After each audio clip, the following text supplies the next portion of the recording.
అంటే తెలియకుండా పూజ చేస్తాడా? అవును, అదే పార్వతీదేవి కూడా చెప్పదు. తెలిసి చేసినా తెలియక చేసినా నన్ను పిలిస్తే ఎలా అయినా పలుకుతానని. ఆ 3 ముఖాలు కలిగిన మారేడు పత్రి బ్రహ్మ విష్ణు మహేశ్వరులని చెప్తాడు.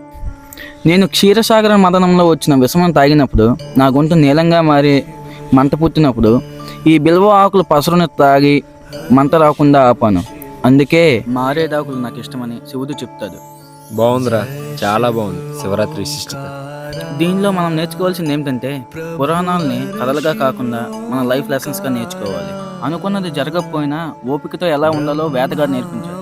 ఇచ్చిన మాట ఎలా అయినా నిలబెట్టుకోవాలని జింకలు నేర్పించాయి. ఈ శివరాత్రికి మీరు కూడా ఉపవాసం జాగారం చేసి మీ చుట్టుపక్కల ఒక ఆధ్యాత్మిక మార్పును తీసుకురండి. అది ఒక సానుకూల ప్రకాశం క్రియేట్ చేసి మీ మైండ్ని రిఫ్రెష్ చేస్తుంది.